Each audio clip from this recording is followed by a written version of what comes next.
welcome in. Today I am starting on a collection of 36 sonnets by H.P. Lovecraft. It's called Fungus from Yuggoth.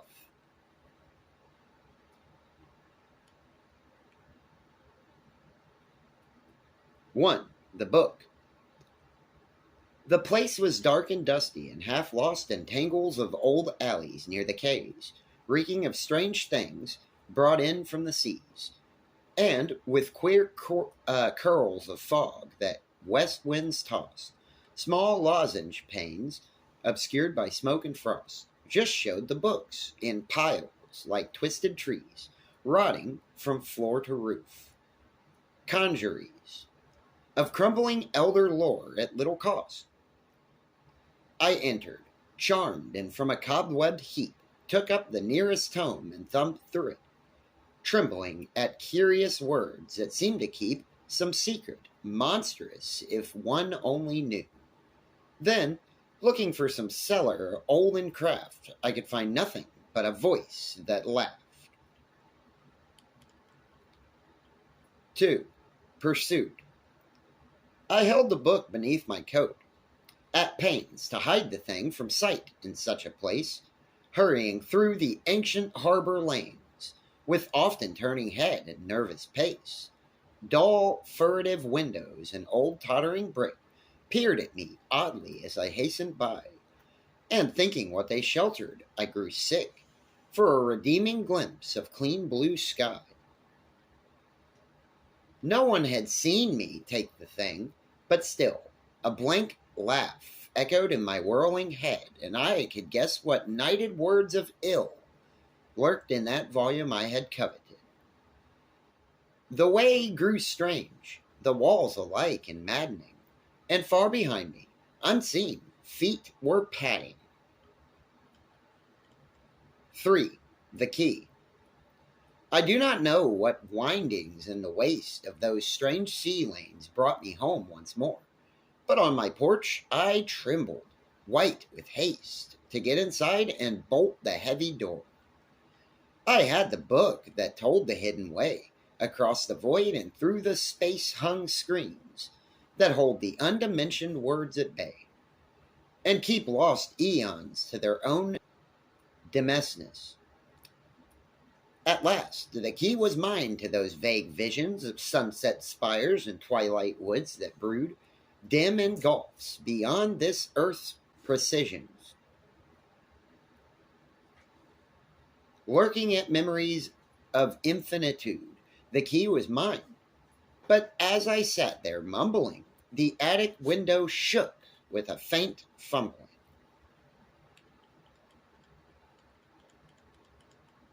4. Recognition.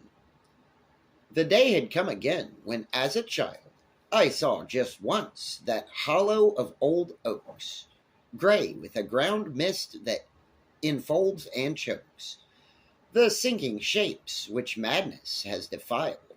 It was the same, and herbage rank and wild clings around, and on an altar whose carved sign invokes the nameless ones, to whom 1,000 smokes rose eons gone from unclean towers uppiled. I saw the body spread on that dank stone, and knew those things which festered were not men. I knew this strange grey world was not my own, but Yuggoth, past the starry voids. And then the body shrieked at me with a dead cry, and all too late I knew that it was I. 5. Homecoming. The demon said that he would take me home to the pale, shadowy land I half recalled as a high place of stairs and terrace, walled with marble balustrades that sky winds comb, while miles below, a maze of dome on dome and tower on tower beside a sea lies sprawled. Once more, he told me I would stand enthralled on those old heights and hear the far-off foam. All this he promised, and through sunset's gate he swept me past the lapping lakes of fire, and red gold thrones of gods without a name, who shriek in fear at some impending fate. Then a black gulf with sea sounds in the night.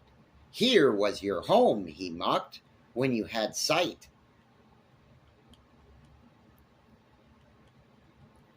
6. The lamp. We found the lamp inside those hollow cliffs, whose chiseled sign no priest in Thebes could read, and from whose caverns frightened hieroglyphs warned of every living creature of earth's breed. No more was there, just that one brazen bowl, with traces of a curious oil within, fretted with some obscurely patterned scroll, and symbols hinting vaguely of strange sin. Little the fears of 40 centuries meant to us as we bore off our slender spoils. And when we scanned it in our darkened tent, we struck a match to test the ancient oil, and it blazed, great God! But the vast shapes we saw in that mad flash have seared our lives with awe. 7.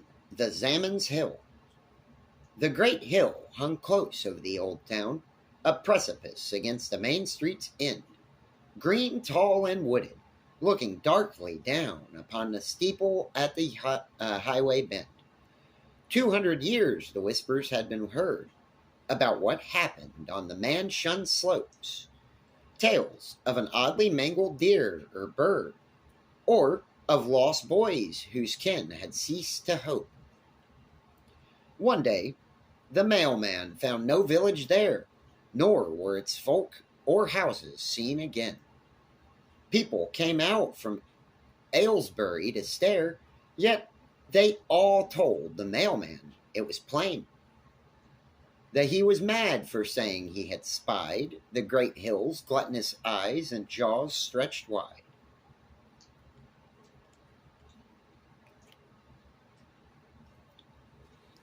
Eight, the port. 10 miles from Arkham, I had struck the trail that rides the cliff edge over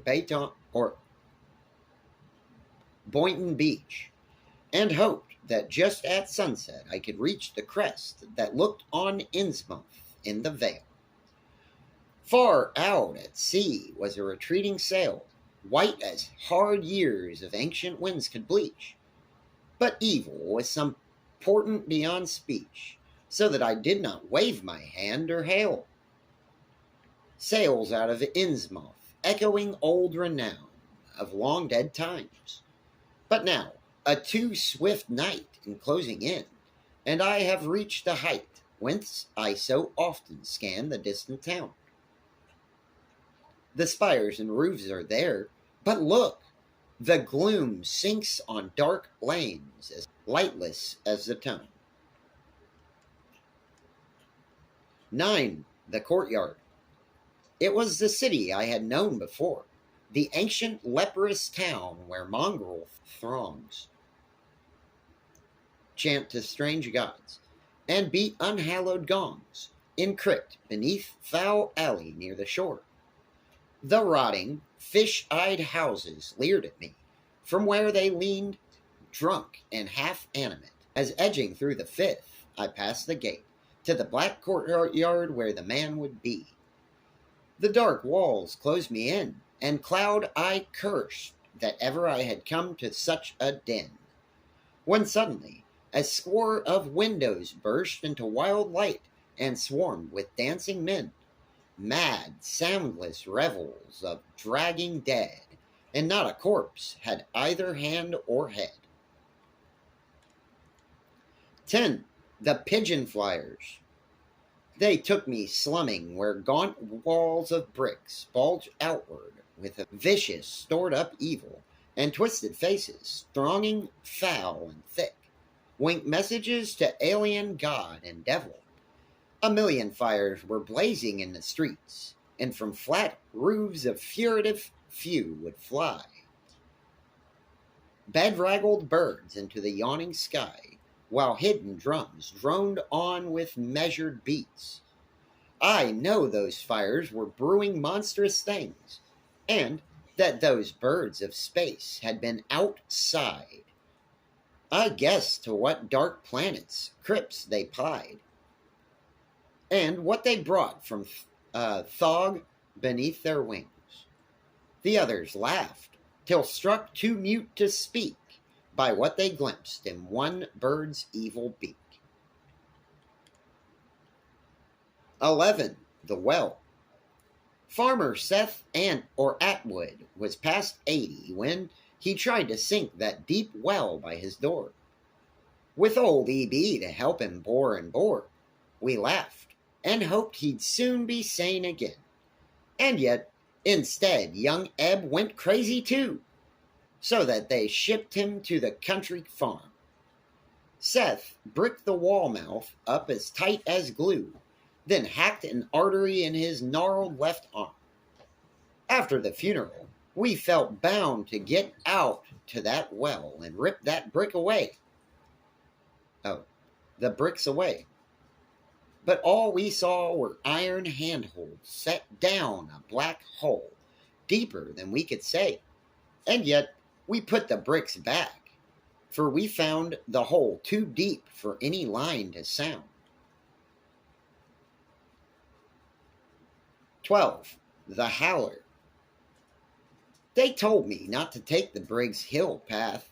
That used to be the high road through to Zor, for Goody Watkins, hanged in 1704, had left a certain monstrous aftermath. Yet, when I disobeyed and had in view the vine-hung cottages by the great rock slope, I could not think of elms or hempen rope, but wondered why the houses still seemed so new. Stopping a while to watch the faded day, I heard faint howls, as from a room upstairs, when through the livid ivied panes one sunset ray struck in and caught the howler unawares. I glimpsed and ran in frenzy from the place, and from a four-pawed thing with human face.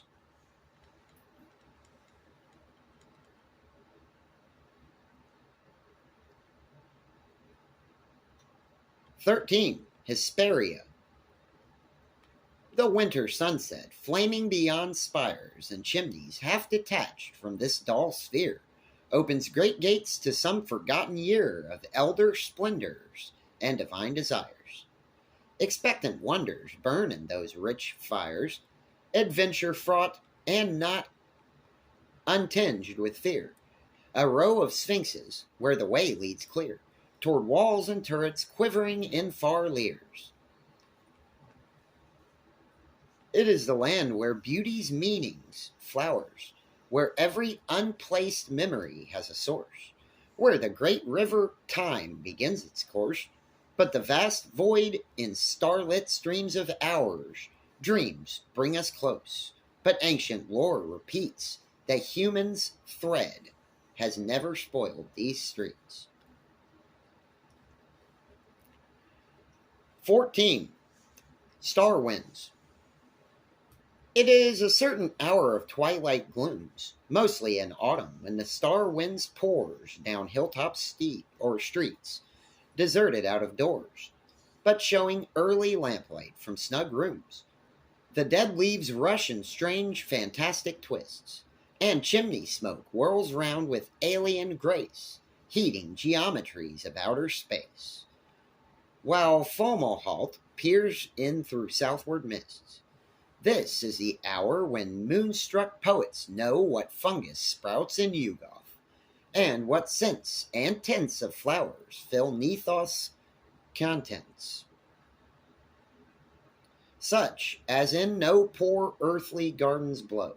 Yet, for each dream, these winds to us convey a dozen more of hours they sweep away.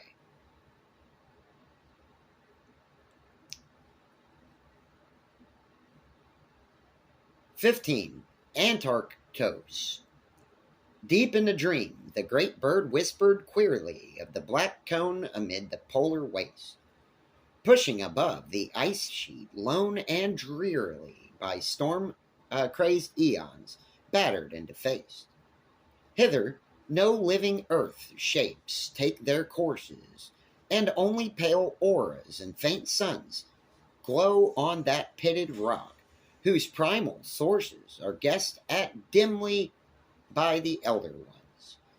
If men should glimpse it, they would merely wonder what tricky mound of nature's build they spied.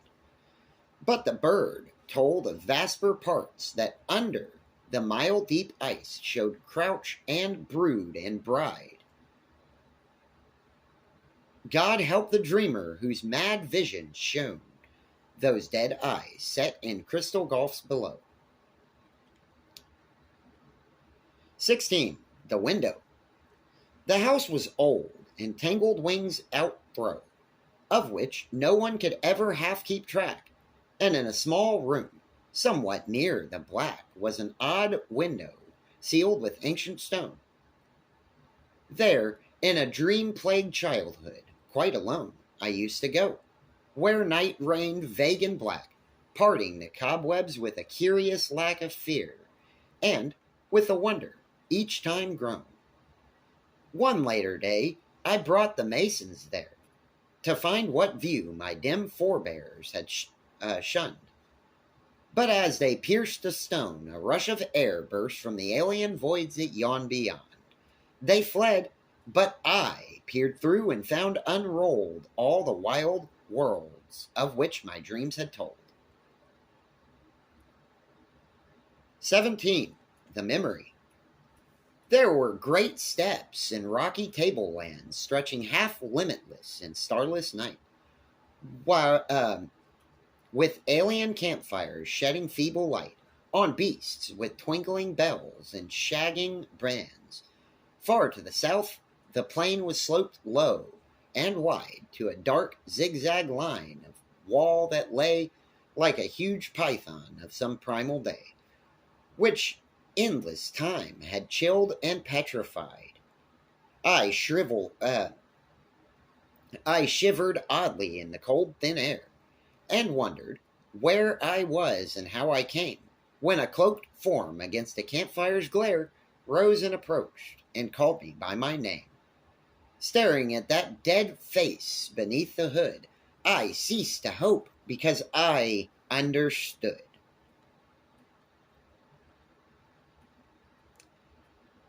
18. The Gardens of Yin.